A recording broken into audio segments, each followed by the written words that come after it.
First, we have approval of the agenda. Motion and support. All those in favor signify by saying aye. Aye. Those opposed, the same. Motion carried.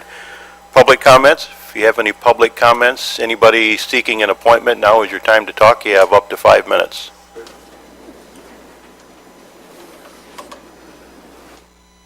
I'll start. My name's Steve Wellman. I'm from Summit Township. I've applied for reappointment to the Jackson County Airport Board. I've served on the board now for 12 years. Been very involved with the construction project that's going on out there, and would very much like to see that through to completion. So looking for reappointment, if you would. Thank you very much.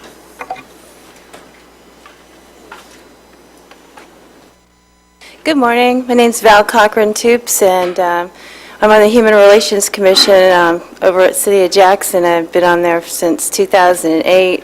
I do a lot of different things with nonprofits, and I'm applying for several positions that you have open on board appointments.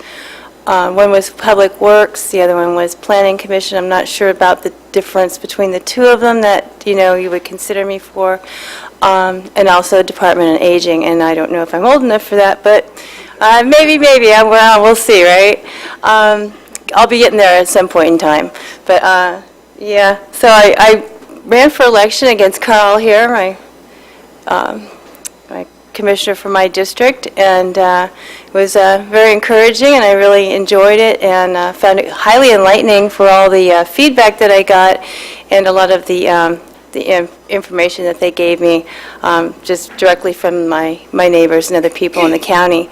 So, that was encouraging, and I also want to stay involved, and even though I didn't, win an election, I'd like to stay involved and, show my interest and see what I can do, lending my support to all, wherever you could use me.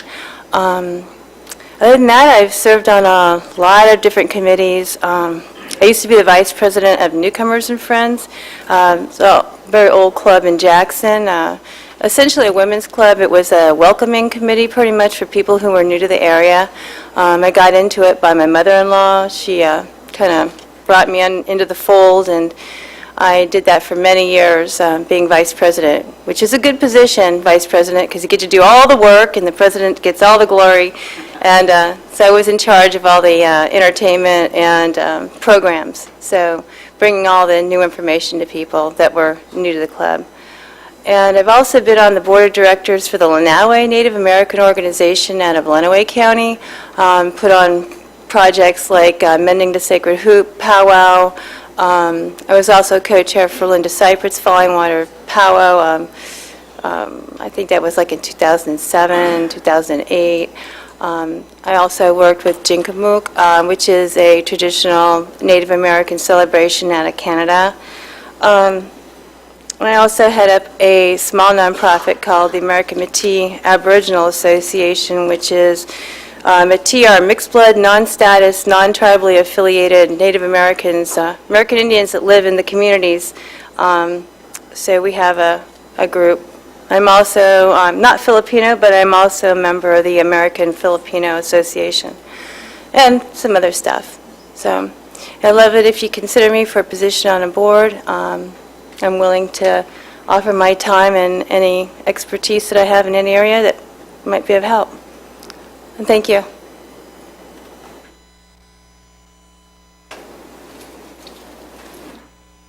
Good morning, sirs and ma'ams. My name is Kenny Price, and I'm currently serving an unexpired term on the Parks Board, and I would like to get on the Parks Board for the full term starting next year, and would also like to be on the Fair Board. Thank you.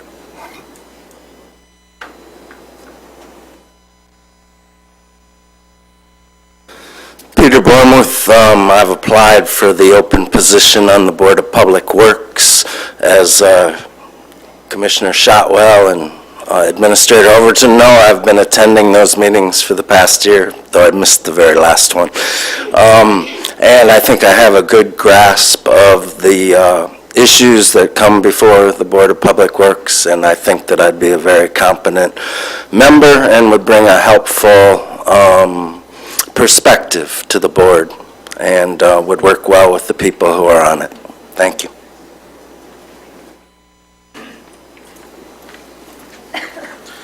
Good morning. I'm Jared Vickers. I've applied for a spot on the Human Services Board and the County Planning Committee. Primarily looking at the Human Services, over the last 2 years, I've been principal at Western Options High School, and on a daily basis interact with individuals in our county from newborns all the way through adults, and finding it my passion to help provide services to those individuals, prepare them for the future, prepare them to become productive citizens, and I think through the Human Services Board, I could help bridge that, those services to our school system. Very active in C2C, Cradle to Career, throughout the county, and live in Spring Arbor Township. Have a 5-year-old and a 6-year-old, and my wife is a social worker in the area. But wherever you find that I would be a good fit, I'd be more than eager to help serve the community. Thank you.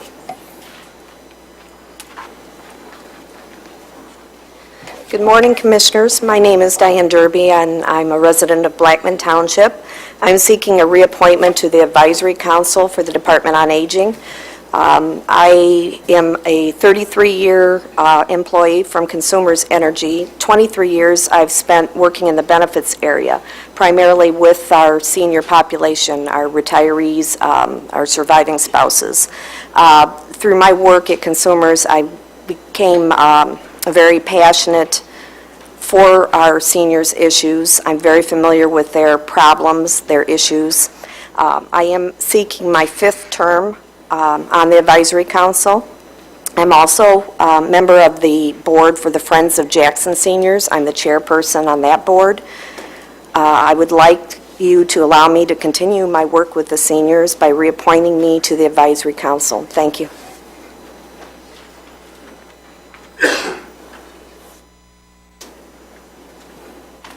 Any additional public comments? Hearing none, public comment is closed. Moving on to committee items, first we have the minutes from the November 10th meeting. A motion and support, questions, comments, or changes? Hearing none, all those in favor signify by saying aye.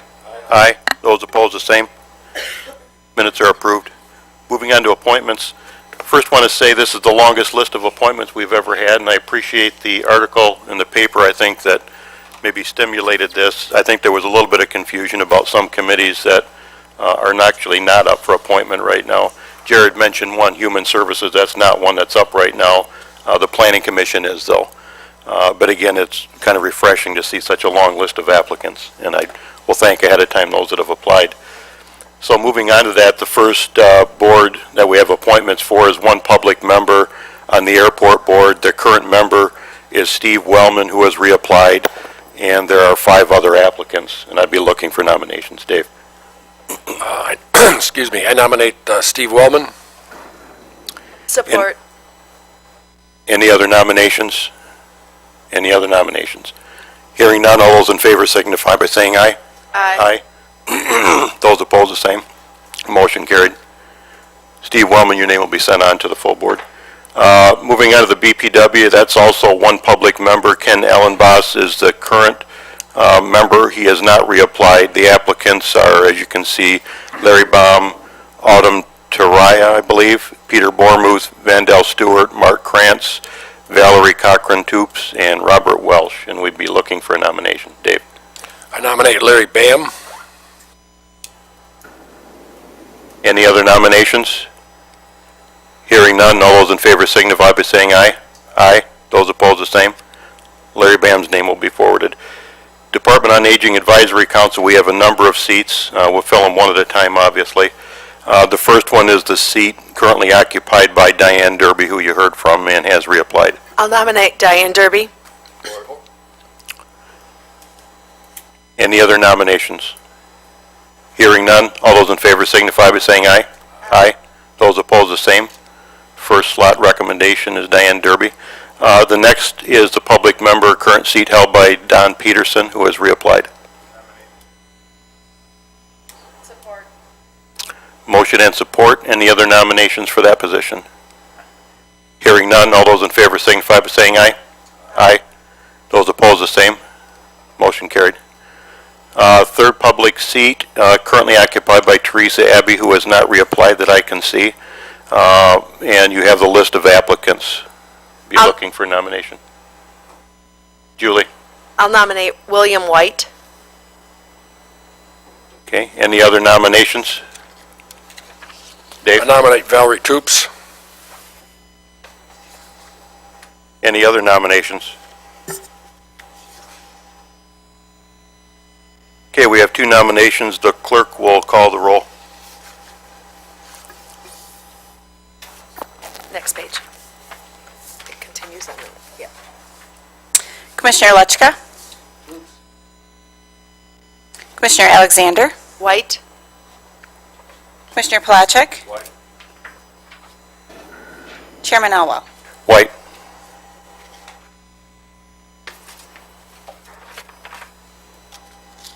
Okay, the third seat is filled. Fourth seat is the seat occupied by Sharon Best, who has reapplied.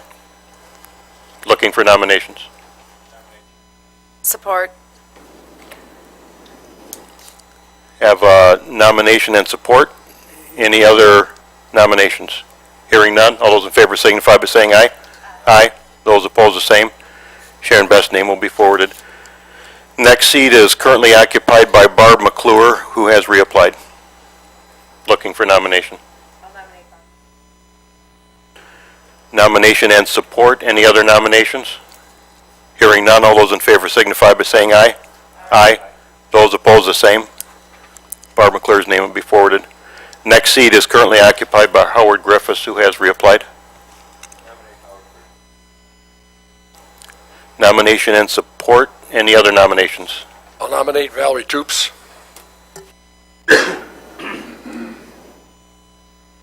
Any other nominations? Okay, the 2 names we have are Griffiths and Toops, and the clerk will call the roll. Commissioner Alexander. Commissioner Placzek. Commissioner Lechka. Chairman Elwell. Griffiths. Griffiths has the recommendation from the board. Next seat is currently occupied by Tina Gross, who has reapplied. Looking for nominations. Nomination and support. Any other nominations? Hearing none, all those in favor signify by saying aye. Aye. Those opposed, the same. Motion carried. The last seat is one currently filled by Michael Butchert, and he has reapplied.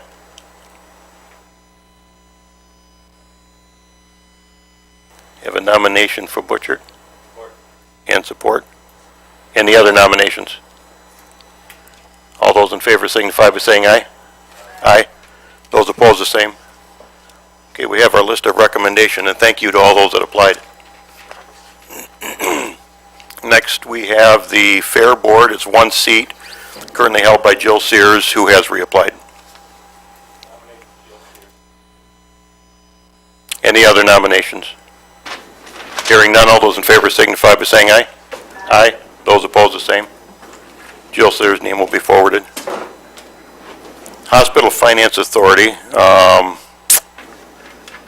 These are not designated seats, are they, Mike? Or are they? No. Okay.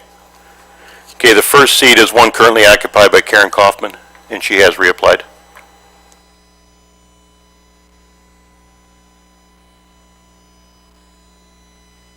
Any other nominations? All those in favor signify by saying aye. Aye. Those opposed, the same. Karen's name will be forwarded to the board. The next seat is currently held by Tony Seaman, who has reapplied. Motion and support. Any other nominations? Hearing none, all those in favor signify by saying aye. Aye. Those opposed, the same. Tony's name will be forwarded. Third seat is held by Jason Valente, who has reapplied.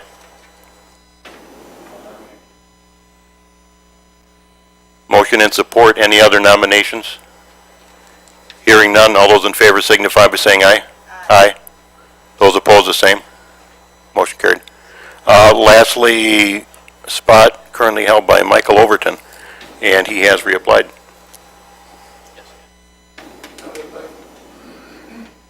be looking for his name for nomination. And any other nominations? Hearing none, all those in favor signify by saying aye. Aye. Those opposed, the same.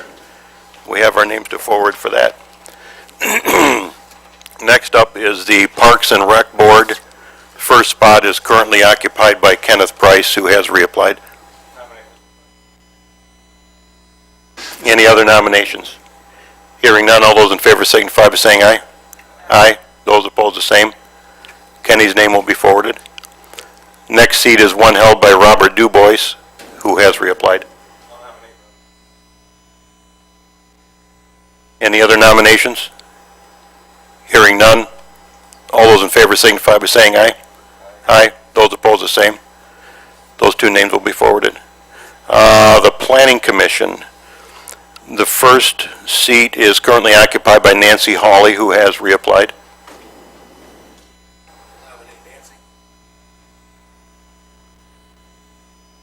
Any other nominations? Hearing none, all those in favor signify by saying aye. Aye. Those opposed, the same. Her name will be forwarded.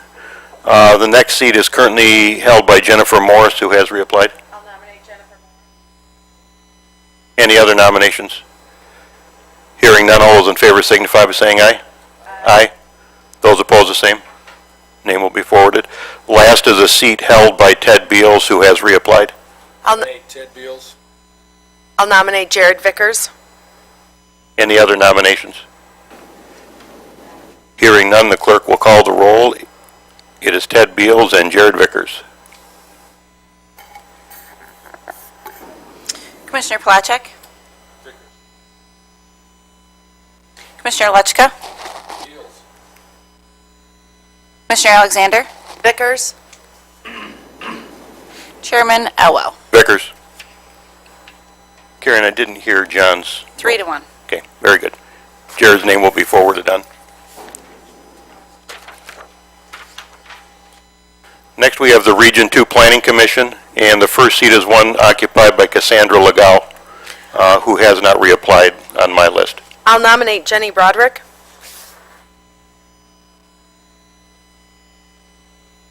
Any other nominations for the first spot? Hearing none, all those in favor signify by saying aye. Aye. Those opposed, the same. Jenny Broderick's name will be forwarded. The second is a seat occupied by Chelsea Bryant, who has reapplied. Any other nominations? Hearing none, all those in favor signify by saying aye. Aye. Those opposed, the same. Her name will be forwarded. Third is a seat occupied by Elwyn Johnson, who has reapplied.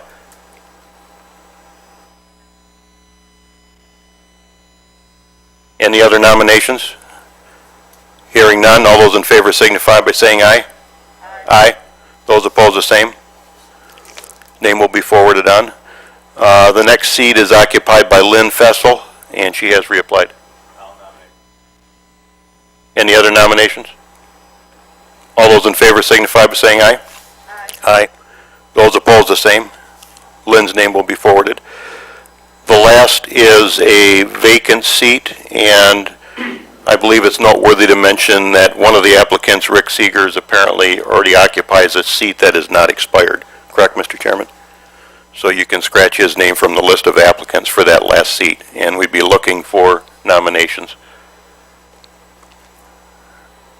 Don't everybody go at once.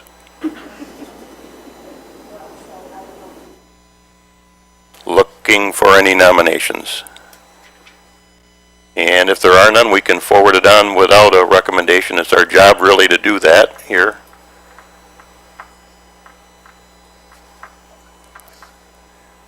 Going once, going twice. Mr. Chairman, you have any suggestions?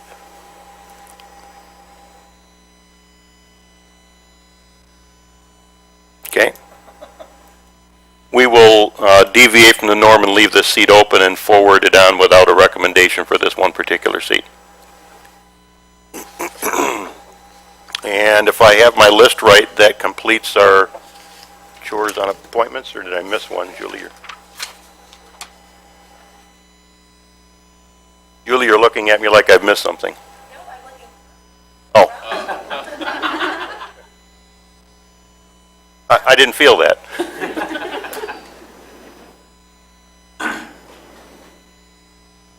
Okay, will you agree we've caught all the appointments? Correct, okay. Moving on, we have the Parks and Recreation Semi-Annual Report. Scott? Good morning. See if I get this right. Adam?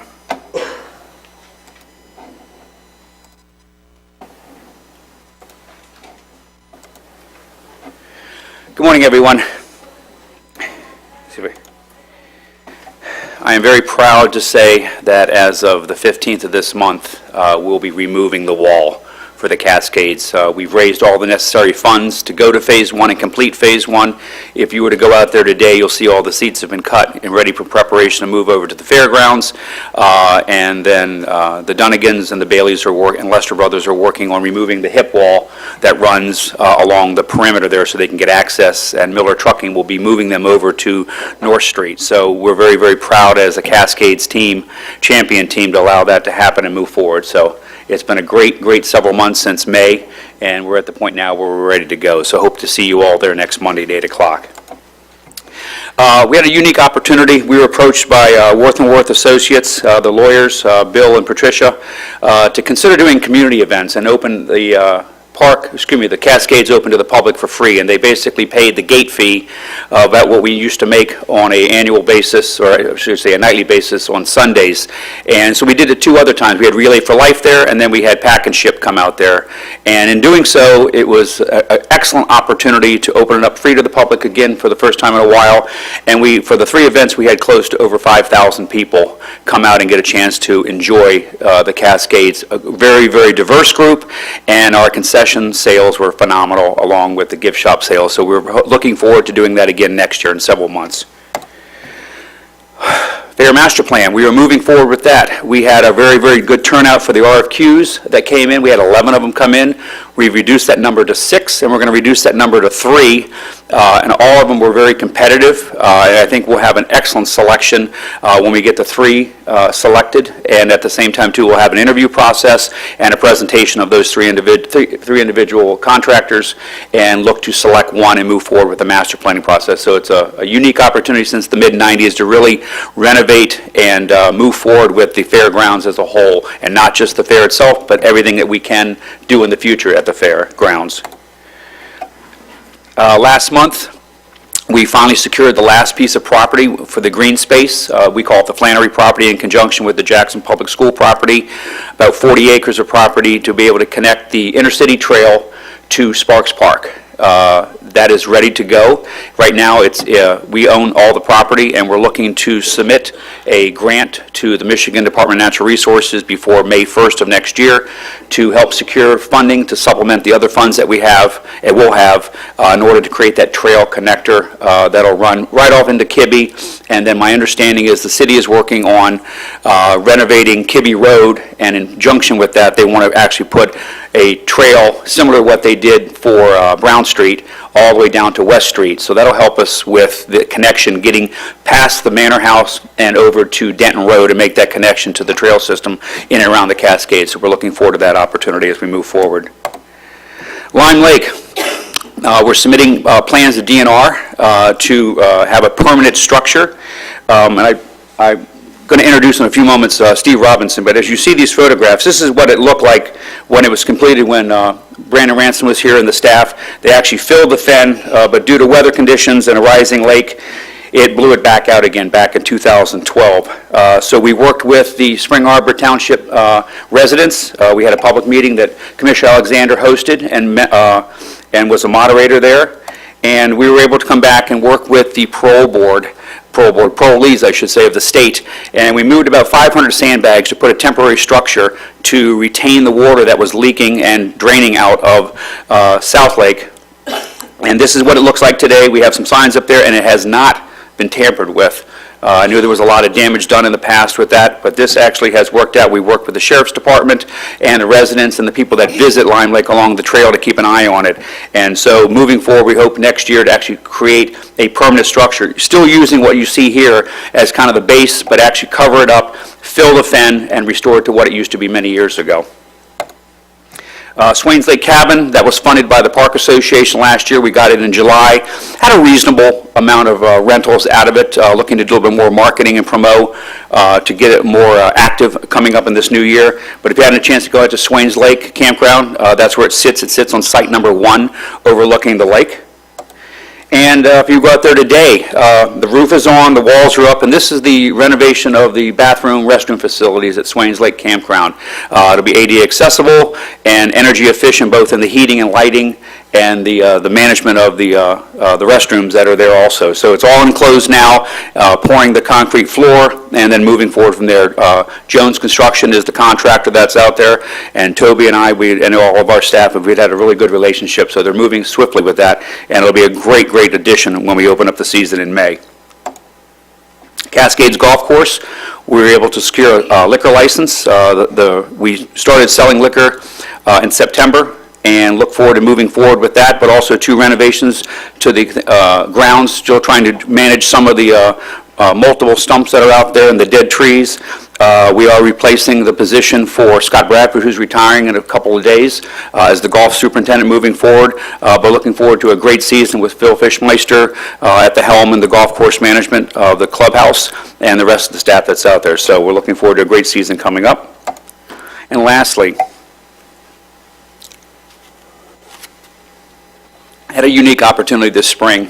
Commissioner Elwell gave me a contact of Steve Robinson. He is the probation and parole supervisor for the Michigan Department of Corrections. I want to invite him and introduce him if he could be kind enough to come up here. I cannot tell you, I brought him to the Parks Board meeting last month, and the amount of work that he, along with the parolees, did for all of our parks, and I can name Vandercook, Vineyard Lake, Swains Lake, Pleasant Lake, Clark Lake, I can keep on going and going. Lime Lake, they were instrumental in getting all the bags across the lake to actually install that dam that was there. But that relationship will continue through the course of this winter and then moving on into next year. But the amount of work that they were able to assist us with was, I can't even tell you, it was outstanding. Steve? Thanks, Scott. Again, my name is Steve Robinson, Supervisor of Jackson Parole and Hillsdale County Probation and Parole. We had a great opportunity to work with Scott and his crew this past summer, and to be frank, I thought I was getting in over my head a little bit when we first started, but it worked out extremely well, and I thought it was a great partnership. It's important to get these parolees involved in some kind of give back to the community, and it's also a great opportunity for the parolees to get some kind of work experience. So when they come back into the community, we can hopefully get them a job. As many of you know, 95% of the prisoners that are in our prisons are coming home. And there's nothing we can do to stop that in most cases. So it's important for us as a community to give them an opportunity to be successful. And I'm a strong proponent of saying to the community that most parolees, they're one job away from success. And that's important for us to remember. And again, it's been a great opportunity for our parolees. Many of them did not want to go in to begin with. We made them an offer they couldn't refuse. But it actually worked out well because they came back and volunteered.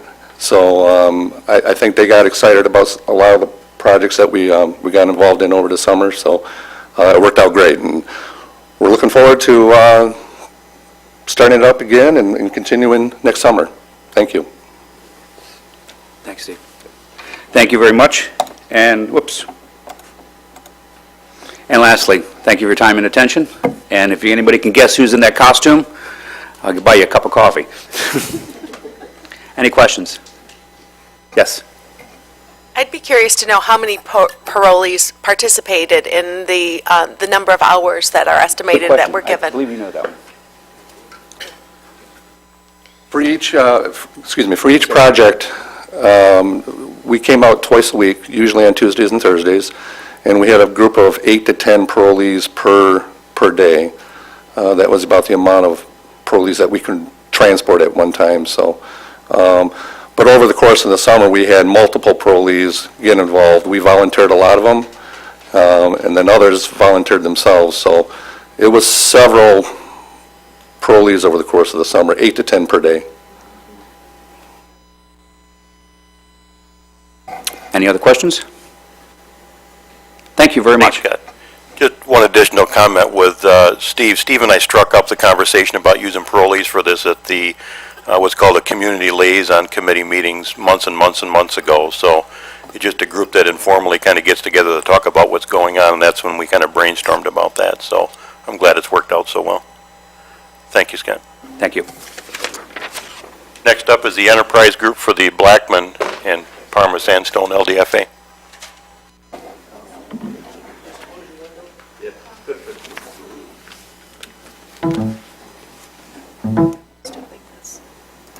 Quick and easy. Well, I'll start explanation a little bit here. Good morning, everybody. Debbie Kelly and Amy Torres from the Enterprise Group reporting on the annual report for the Blackman and the Parma Sandstone, not Blackstone, as your agenda says, but Blackman. That threw me for a loop for a minute. LDFAs, and as we usually do, we provided you with an annual report, and we usually will give you some highlights and ask if you have any questions, but I thought you might enjoy this PowerPoint presentation that I was asked to prepare for the CAT team representative for our region, who is Marilyn Crowley. CAT team means Community Assistance Team representative from the MEDC, and the CAT team representatives routinely work more with traditional downtowns and municipalities as far as development in the state. But one thing they try to do is educate all of the CAT team members on all of the resources within the state. So Marilyn asked me to make a presentation to them in June, so I presented this presentation to all of the statewide CAT team reps. It is a little outdated because it was in June, but it was a really interesting effort, and we had some of them from the Upper Peninsula call in. So one of the things that I learned through compiling this presentation was we've always kept track of data and information kind of in silos for each respective LDFA that we staff. So I had to pull from a lot of sources to pull this information together, and I was really quite astounded with the results. So I called the presentation, "What have Jackson's LDFA's done for us lately?" Do I just click the? Okay. And I went over the establishment and history, the staffing, marketing, and the Michigan Economic Development Association Certified Business Park information, and then development, tenants, and metrics of those LDFAs. So the establishment and history for the Blackman LDFA was established in 1991, and that was primarily for the purpose of the infrastructure needs to bring tech manufacturing here. I'm going to go through this kind of quickly. I've got a lot of dates and a lot of data in here. Whoops. Okay. I just clicked on something I shouldn't have, Debbie. PowerPoint at the bottom. Okay, thanks. Top one. Uh-huh. There you go. Okay, sorry about that. From the beginning, go, or current slide. Yeah, there you Okay, sorry. Took a detour. So basically, how I tracked the information was looking at the TIF and development plans, which are tax increment finance and development plans, which are required to do any development in the LDFAs. And so it shows when they were established and when they were amended. Village of Parma LDFA was established in 1988 by the Village of Parma through a PA 425 agreement with Sandstone Township. And their initial TIF and development plan was 1989, and it has been amended 3 times. The City of Jackson has an LDFA. That is the Jackson Speedway out on the Oval Road course out on Page Avenue and 127, 26 acres. Not really active as an LDFA. And then Grass Lake Township also has an LDFA that is more in beginning stages and has not been very active. So what I was able to report is on information that the Enterprise Group has provided staffing for through contractual agreements, and that's Blackman and Parma. And that just describes our marketing, or our staffing responsibilities. I don't know that I need to go through all of those details, because what I really want to get to is the impact. Some of the things we do for the LDFAs is marketing, and that involves the Michigan Economic Development Association's Certified Business Park. So I've put some of those websites in the presentation so people could refer to them later. We're also part of the Greater Ann Arbor region, and we can search properties through their Zoom Prospector site, and we also have exposure on the META certified business sites. We handle requests and inquiries from the MEDC and from developers, and we received 60 attraction inquiries in 2013, and 2 responses included the Blackman LDFA property, and 5 included Parma Sandstone. And then we also market them on other social media and retention visits, and at attraction events and outreach. This just explains how the Michigan Economic Developers Association Certified Business Parks came into existence, and we do update and certify those each year. We meet the inspectors from META at the sites, and we assist both of the LDFAs with the recertification process. And then this, I love to see all of this development that has occurred. You can see a lot of recognizable projects that have been a huge impact on the community. Michigan Automotive Compressor, TAC, Technique while it was under construction, the Chemitol, JSP. Hopefully I haven't left anything out there. And I've got some maps, Blackman LDFA and Jackson Technology Park Smart Zone is 655 acres. And then here is a lot of detail, but for just the TAC plant from 1991 to 2014, employment rose from an original 55 positions to over 637 at the time that this presentation was made. And wanted to go, well, also, in addition to that investment that was listed for TAC, I'm attending Blackman Township's meeting tonight, and TAC is applying for a tax abatement for another $2 million in real property expansion and $8 million in personal property. Conica, Texas, which is now JSP, started in 2002 with a $15 million construction investment that created 60 jobs, and in 2004 they had an $8 million expansion after one in 2003 of $6 million. 37 jobs committed to that. And then the LDFA Park was expanded itself in 2007, which added 10 new properties and constructed an access road and sewer infrastructure. And I think most of you are aware, but the reason we have the Tiffin development plans is we're able to use that tax increment that's created when these companies invest in these designated areas to update the infrastructure. So that's how those roads are built. Continuing in Blackman, also in the Blackman LDFA, the Smart Zone designation was created, and the Baker College Business Technology Center was created, where Baker College donates space for in an incubator. And we've had some great successes. Local Logic Media is a company that graduated from that incubator. They started with 1 employee, and we're up to 20, and I just spoke to him last week, and he was hiring 4 more. So he's downtown Jackson now.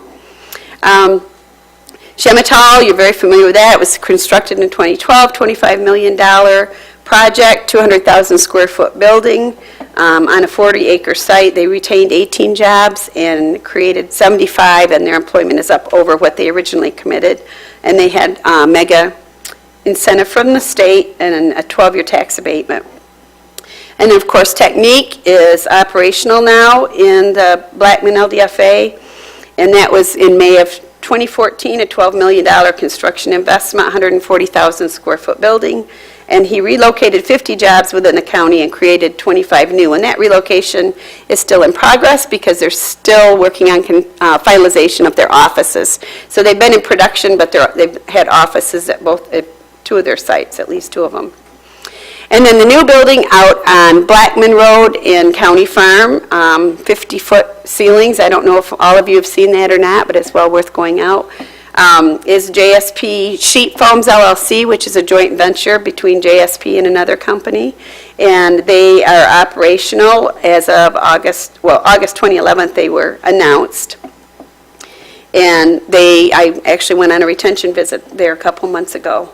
And then there was a 4-acre site that may or may not have construction on it that was privately purchased. At Parma Sandstone LDFA, that's a 297-acre site. Much of it is undevelopable because of wetlands, but there's about 27 acres left. That is where Michigan Automotive Compressor is located. And from 1989 to 2014, employment rose from 75 original associates at Mackey to over 924 associates and still growing. So it lists all of those different expansions. I won't list them all out. At completion, in fact, it has been completed now. The total building footprint for Mackey is 1,019,400 square feet, which calculates to 23.4 acres under roof. And the total documented investment for Mackey from 1989 to the present is $312.3 million. That does not include $128.5 million that we just added to our scorecard this year that's in our total development for the community of 184, 188? I think it's 184 million for the community, so that significantly contributes to that total. These are just some fun word clouds that are applicable for all of the things that have gone on in the LDFA. And then this is what was shocking to me when I actually totaled these numbers. What have Jackson's LDFAs done for us lately? They've created $473 million of documented investment in real and personal property from 1989 to 2014 in only 2 LDFAs. And when I say documented, that's because I gained that off of TIF and development plans and applications that we were aware of, so there may be some investment that we're not aware of. And then the 1,813 is the number of documented new jobs created, or committed, I should say, from 1989 to 2014 in only 2 LDFAs. And I think with a tax abatement application on the agenda tonight in Blackman, we can see that these companies are continuing to invest. So I just wanted to let the county know and these townships and villages what kind of investment we accrue when we use these types of incentives that can attract companies here. Are there any questions? Chairman? Amy, I just want to say I've lived in Blackman since '79 before any of these started, so I've kind of lived through all of them, but it makes a big difference when you put them down on paper and you see what it is. And when you talk about a building that's 23 acres, that's a huge amount of building and jobs in the community. Yeah, I was really, we work with them every day, and I was shocked when we got all the totals compiled. So I was glad I was asked to make the presentation because I don't know if we would have thought to compile them like this. Right. Thank you for the opportunity to show it to you. John? Amy, when you put together numbers of employees, like for Mackey, you take into effect the temps? Are those in the numbers, or? Well, the source that we get job creation numbers for are off of their tax abatement applications, normally, or incentive applications. So it does not account for influx of temporary employees or layoffs. So whatever they're reporting on their tax abatement applications, and some of those may be temps if they're full-time equivalent temps, if they're not part-time. Dave? I know this isn't in the Grass Lake LDFA, but I think it's American Tool and Tenneco of both. American Tool, I think, is probably doubling the size of their plant. Yes. And Tenneco is adding, do you have any, one of the employees told me how many new engineers they were bringing in, but I can't remember now. They are always hiring engineers. In fact, when I've gone to retention visits and tried to call on Valerie, she's so busy with their HR, Valerie Blaylock, that works there, that it's really hard to even get into her. But I don't have those figures, but we can get them to you. I think we have them on our scorecard, which I think is out in my car. But yeah, and the American Tooling Center is significant. When I did this, neither of those projects had been announced yet in June, so I probably should update it. American Tooling Center is a 50,000 square foot expansion. I can't remember the investment, but we can send it to you in an email. Okay, any other questions? Amy, you had two separate documents, I think, for Blackman and Parma. Did you need to cover those two, or are you good with it? Actually, that was an annual report, and most of what was in there was already mentioned in this, unless you had any specific questions. Commissioners, do you have any questions on the other two documents? Pretty all-encompassing with the PowerPoint, so. Very good work, ladies, thank you. Thank you. I better let you do that. I'll probably mess it up.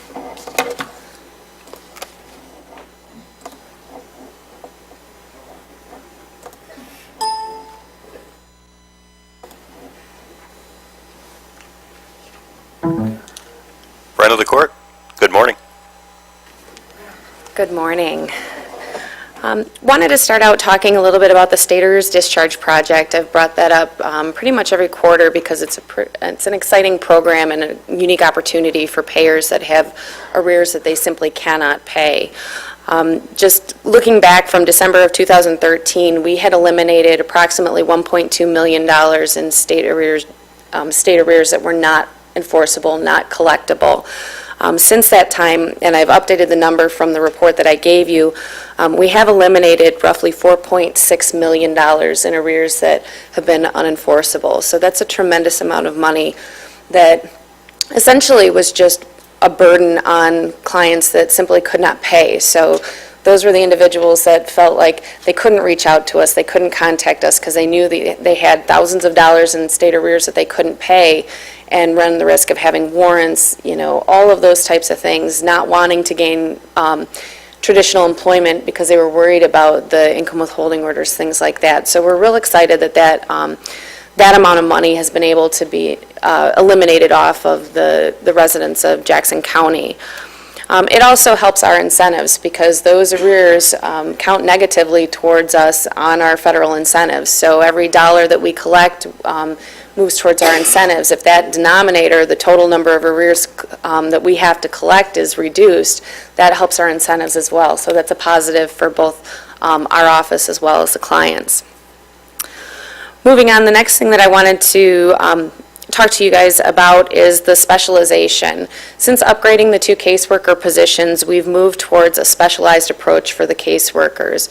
We found that specifically with support reviews and parenting time, the caseworkers need dedicated time to work on those aspects. A lot of them are very intricate things that need specialization, need experts in those fields for those tasks. So we've moved 2 of the 6 caseworkers to specialize in those areas.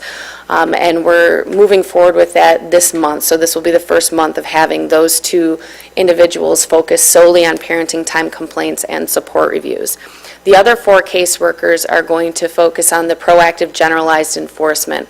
So that's going to be how I often describe it is, as opposed to being the firefighter and waiting for the fire to be lit and going to the fire and taking it out, we are going to be looking for the cases ahead of time and talking to clients and getting the enforcement and getting the cases on track before they get out of control. So we're going to be taking steps like looking at cases when they first get set up to find out if parties have employers, are payments on track.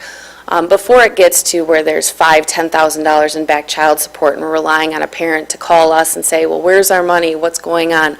We're going to be taking a look at those cases before it gets to the complaint level. We're going to be looking at parties that are incarcerated, maybe for reasons other than front of the court items, and talking to those individuals to find out what's going on. How long are they going to be in jail for? What are you going to do with your support? Where are your kids at? What are you going to be doing with them? Those types of things. So our caseworkers are going to be focused on doing the proactive enforcement as opposed to reactive enforcement and relying on our clients to tell us what cases aren't paying. That's also going to help our incentives as well, because we'll be looking at those cases to see which cases are appropriate for a modification. If we're looking at them ahead of time as opposed to waiting for someone to come to us, people don't always come to us because they don't want to talk to us. Nobody likes to talk to the front of the court, unfortunately. So we're hoping that this will help make cases be better managed for the long term on them. The next couple topics that I wanted to talk to you about were specifically related to the goals that I presented to you at the last quarterly report. The first one being the support reviews. Our goal to have all reviews completed within 60 days. And just to give you an idea, we were in a situation prior to the caseworkers being upgraded where there were some cases that were taking upwards of a year to get a review on. I mean, we just had such a high volume. We really were in tough shape as far as being able to get these support reviews done timely. Since then, 3 of the 4 caseloads are within a 4-month completion date, and 1 caseload is just short of that with a 6-month completion date. So we've moved from over a year old to within 4 months just in the last 6 months. So I'm really proud of my caseworkers for digging in, and the other 2 new caseworkers for stepping up and getting a lot of that work done. So we're in much better shape. And now with the specialization, we're anticipating that goal of having all support reviews completed within 60 days is going to be met relatively quickly. So the next one is the appointments. Our goal is to be able to have clients have appointments with their caseworkers or the appropriate department within 2 days or 48 hours business days. Right now, the way the program works is that if somebody wanted to speak to their caseworker or have an appointment, we'd have specific appointment days, and those appointments could be pushed out up to 2 weeks just with the volume.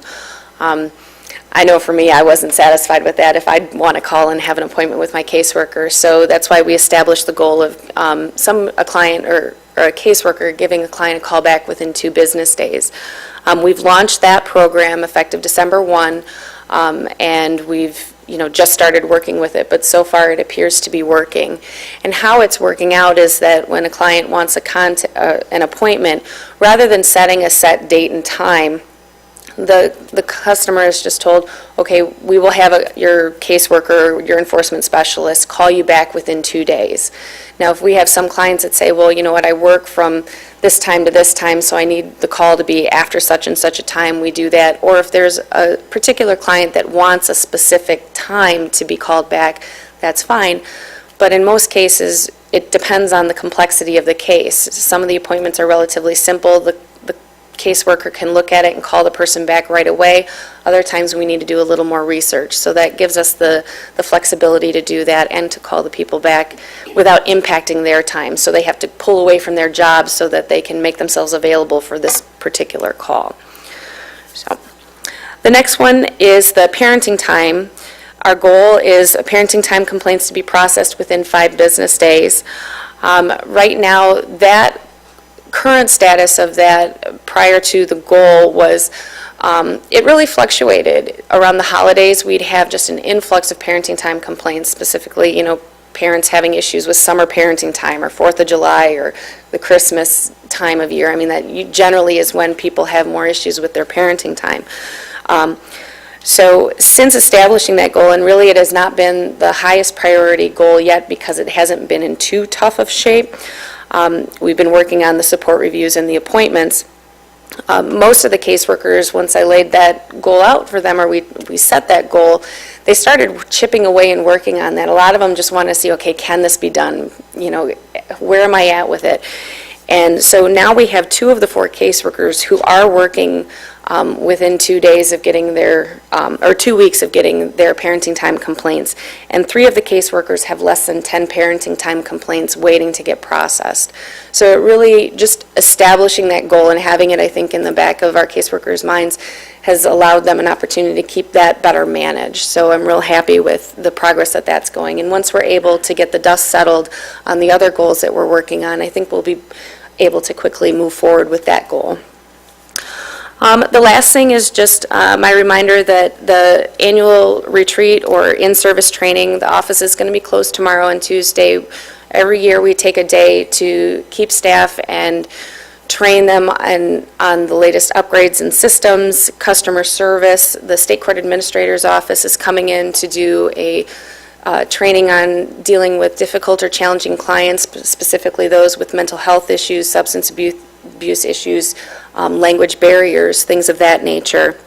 And we're also going to focus on our strategic planning to better address two of our incentive factors that we are not at as far as where we want to be with our goal. So we're going to really attack that in the next year. So, any questions? Commissioners? Dave, is that a raise of the hand? The first topic, the arrearage discharge, how, you said our incentives increase because you've eliminated $4 million. Approximately how much does that increase because of the $4 million? That I wouldn't be able to answer off the top of my head because we haven't received the next quarterly percentages yet, but I can get that to you.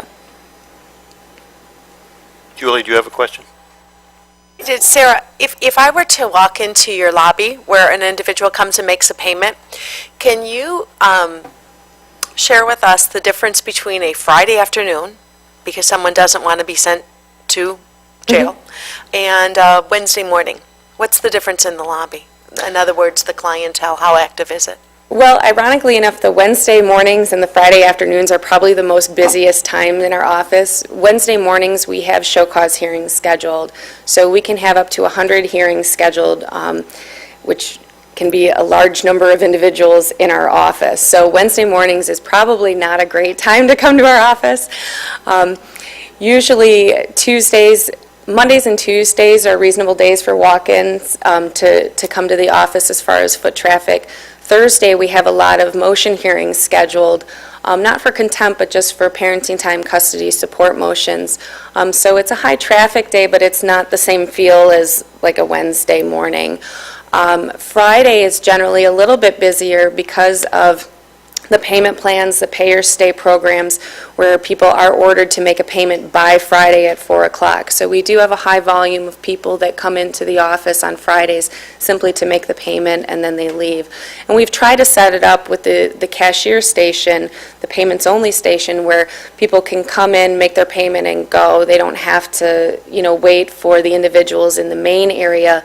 Those customer service reps are trained to answer questions and help and schedule appointments, things like that, where the cashiers are strictly based on, let me take your payment and get you on your way type of thing, so that people don't have to be bogged down in there, so. Commissioners, any other questions? Okay. Sarah, thank you. Thank you. Next up is the Youth Center. Jeremy, good morning. Good morning. Adam's coming over with his computer. This is Plan C of our use of technology for this morning. Gotta love it, but sometimes it doesn't always work the way we want it. So.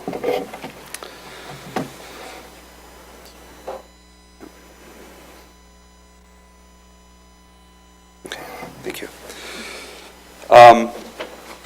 We'll start off with the normal stats. As of last week, we had 21 residents. As of this morning, we have 24. Of the total of 24 on detention, of those 24, 3 of them are being waived to the adult court. A couple of those waivers are some high-profile cases that have been in the paper recently. On the residential side, we have 7 residents and 1 on homebound. But as you see in our average daily population, it's down from 22.7 to 22.1. And I looked back at the last several years, and prior to this last quarter, we have been at or essentially a little over our max average daily population. And if you kind of think of being 100% of the time, that's what this last probably 3 years or so has been with our staff, with the amount of capacity that we have been at. So we've been able to, this last quarter especially, really step away from the crank turning and do some intentional discussion, intentional evaluation of how and why we do some of the things that we do. And specifically, we are working with our residential team because we just simply aren't happy with the outcome and the success rates for our treatment program. And it really has not been evaluated as I look back in probably 10 to 15 years on, again, why and how we are doing things. So we're taking that opportunity while we have some lower numbers to really evaluate and see what we can do. The population has changed in 10 to 15 years, and so how are we best meeting those residents and the needs of the court and the needs of the community? So those are some of the things that we are working on. Last quarter, I started showing what it looks like for our priority release and the consequences due to overcrowding. I'm thankful that we've not had to release any residents this last 3 months because of overcrowding, so we've not had any priority releases with that. There is a typo on the admissions piece. It's only 251 males. That just doesn't add up if we had 351. So our total admissions before last week, we had 343 for the year. You will notice that we did have one out-of-county resident for 4 days. That has not happened since 2012, I believe, that we've had an out-of-county resident place. So, but that was just for 4 days, and we were lower numbers. My commitment to the law enforcement, to the commissioners, to the county is that I'm not going to take out-of-county residents at the risk or at the possibility of not being able to take county residents. So we were at lower numbers, so we were able to do that. Sarah mentioned that they do their retreats. They're closing tomorrow. We'll get to that in just a sec. Yep, that's. Sarah mentioned for their retreats. We had our retreats 2 weeks ago, and again, it was really beneficial for us to be able to be intentional in the conversations on improving what we're doing and not becoming complacent in our actions. So we actually had our retreat over at the Hub over on Spring Arbor Road, and Ben, the director over there, was a fabulous host, and just the partnership that we had with them, and it's a great resource to the youth in the community for after school and Saturday nights when there are the most at-risk times that they open up their doors to allow youth to come in and give them a positive time to spend. So we appreciated that. Just this last week, I presented to Baker College their human service class, as well as then Mr. Baker, my assistant director. He took 2 residents to Spring Arbor University last Thursday night and presented to one of their human service social work class. And those opportunities, especially when we can get the residents out, it really allows the students that are going through that may not have a lot of real life experience with at-risk youth on showing the benefits, and the residents are able to talk about their life prior to treatment and talk about the things that they have been working on during treatment and where their goals are as they finalize their treatment with us. So just wanted to bring that up. Just great opportunity for up-and-coming social workers and human service workers to see the impact of what they may be getting into. So at the last quarter, we talked about the many different Youth Arts Alliance projects that we did this last year. And this is the CD, professional-looking CD. We're really excited about it. And really, the 3 projects that we did this summer with working with the Youth Arts Alliance was funded completely by the Michigan Council for Arts and Cultural Affairs. We wrote a grant for that through the Youth Arts Alliance, did that, and we benefited from that. So we really appreciate that. So I want to talk and show you a couple things as of what we did. So here is one of the songs that the youth made. Wrong one. Come on.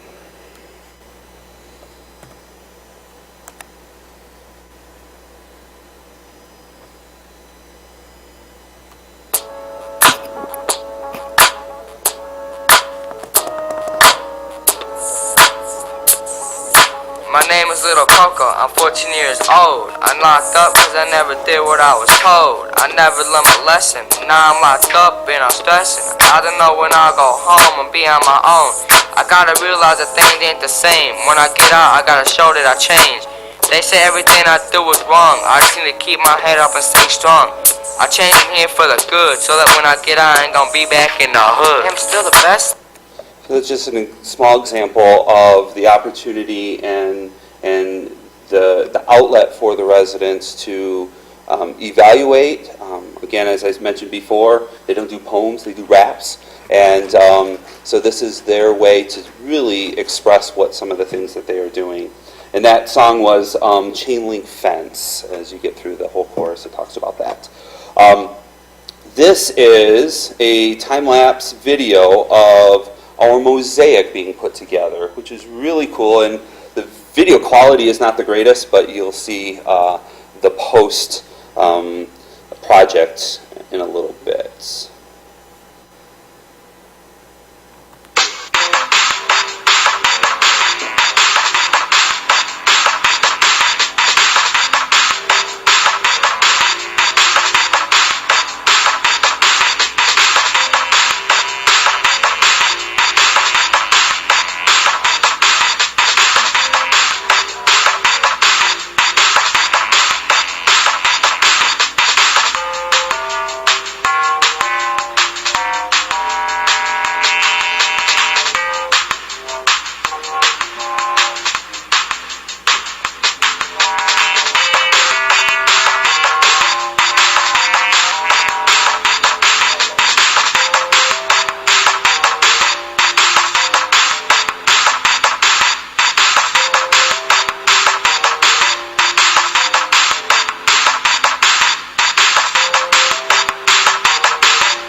So this is the part of it as going up. So it was made in 4 different panels. You can kind of see where the seams are on the panel. And then Gail Christofferson, who is the mosaic artist and designer of this, came back and filled in those seams.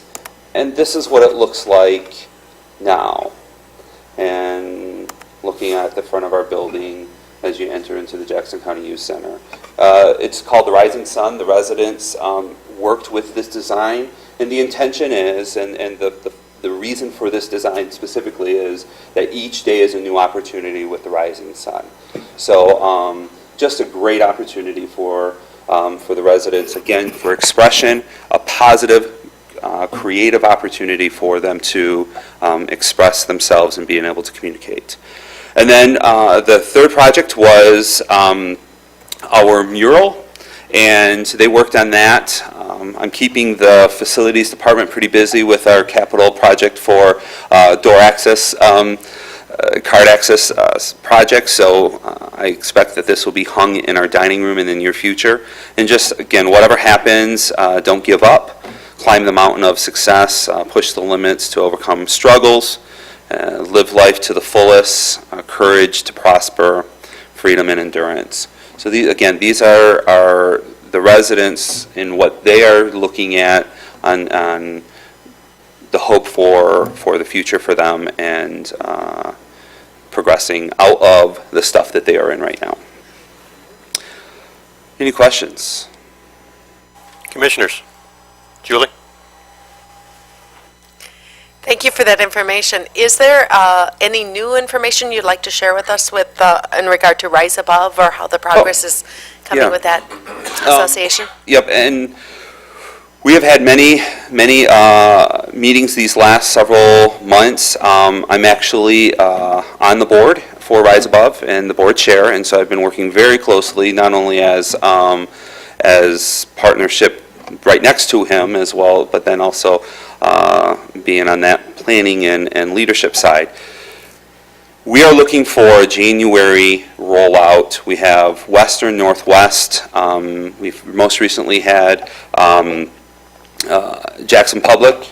Mr. Vickers, we met with him a couple weeks ago as well. Really doing a soft rollout in January so we can work on proof of concept.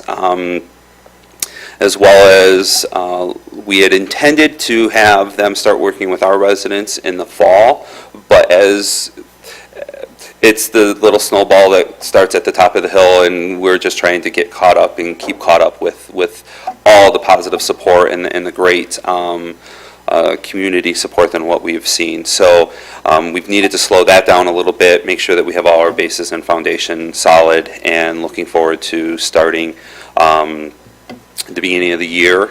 We already have several, potentially up to 10 youth that have been expelled or have had long-term suspensions, looking to start in January. Yep. You're welcome. Commissioners, any other questions? Okay, Jeremy, thank you. I guess I would ask a question on that. Do you want me to just plan on doing a report with that? It's, quarterly? Do you guys want to keep updated on that, or have Neil come? Yeah, I think quarterly would be fine. Okay, then. All right. Very good. Thank you. Thank you.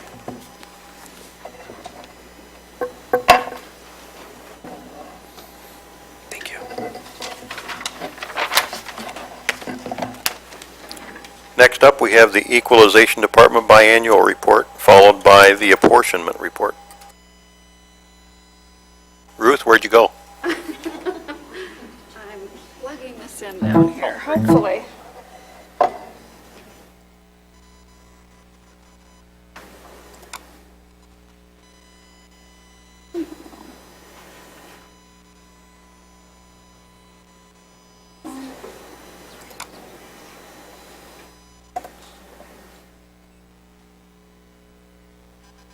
Right.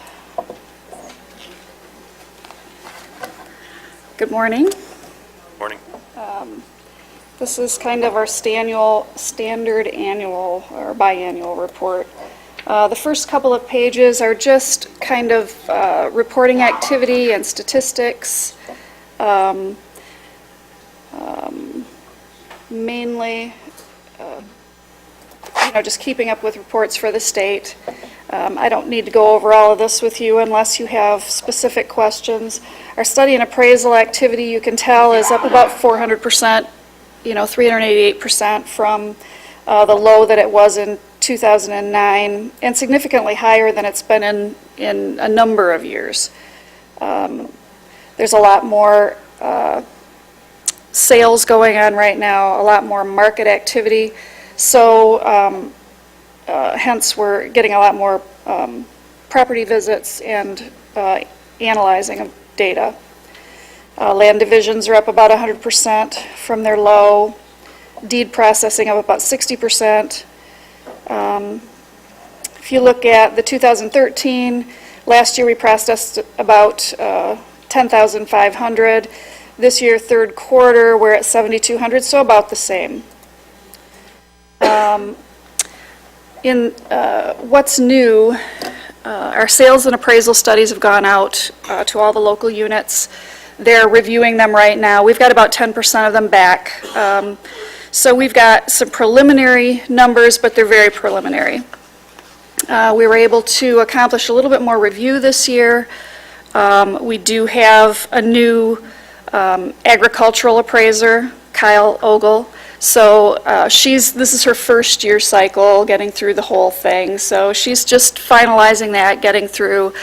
We've had real good teamwork in helping her through. So we're just about to the end, and we need to report these final numbers, projections for next year, to the state by the end of December. I met with supervisors last month and kind of went over where we're at with the numbers and kind of trying to keep them apprised of new legislation coming through with personal property, and we have a large group of bills going through right now on our appeals process streamlining with Michigan Tax Tribunal, State Tax Commission, local boards of review, that type of thing. And so we've been pretty active in that and trying to keep people notified of what the issues are. As far as the personal property loss, we did the personal property loss calculations this year. This coming year in 2015, we'll be working with local units to get all of the personal property data up to the state. They've got to have that as a base because in 2016 is when the next phase of the personal property exemption kicks in. So they're going to be needing a lot of information from the local units, and they've asked us as equalization directors to review that data as it goes through and make sure that everything is getting reported to them. So that's kind of what we'll be involved in this year as far as personal property.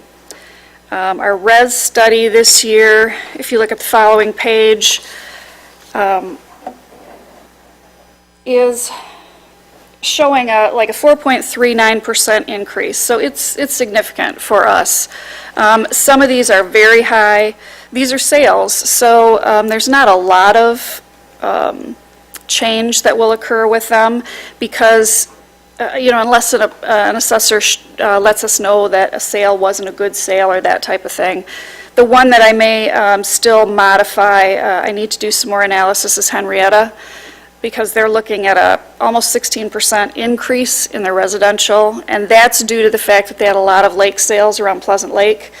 And when you have a situation where maybe only 30% of the value is lake property, but 60% of the sales are lake property, sometimes you need to go back and stratify that, because a 16% increase would be significant. So I'll be looking at that further and looking at stratifying that and see if that makes a difference with those numbers.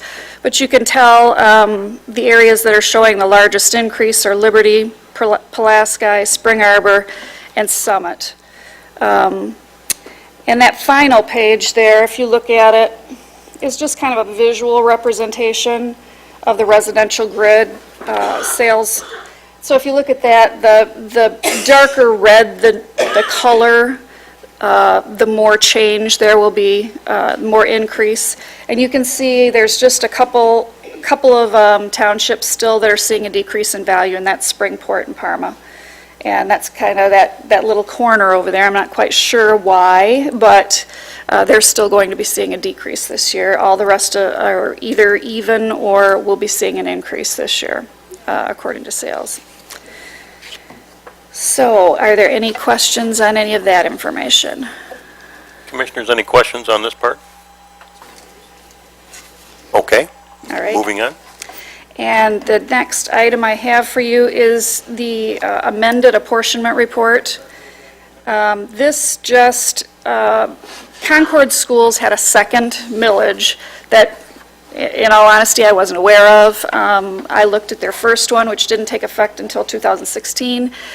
They did have a vote in November also for a one-time sinking fund millage that was just for the 2014 year. So we do need to amend the apportionment report to include that. And if you look on page 5 of the report, you'll see some highlighted areas, that building site debt, that's the change. So it went from 2.93 to 4.93 with that extra 2 mil addition. So it needs your approval and needs to be sent on to the board. Yeah, it needs to go to the full board, correct, Ruth? It does. Okay, Support. motion and support, questions or comments? Hearing none, all those in favor signify by saying aye. Aye. Those opposed, the same. It's sent on. Thank you. Ruth. Okay, gets us through our action items, it looks like. And we're on to claims which have made their way, I think, down. We can have a motion on paying the bills. Motion and support, questions or comments? Hearing none, all those in favor signify by saying aye. Aye. Those opposed, the same. Motion carried. Other minutes and the January reporting schedule is there, and it takes us down to public comments. Public, you have 3 minutes. Give us your name if you wish to speak. Ladies, no? Okay. Committee member comments. It's our final committee meeting of the year. We're going to be losing one of our members here. Dave, thanks for your hard work. Okay. Any other committee member comments or others? Hearing none, we're adjourned.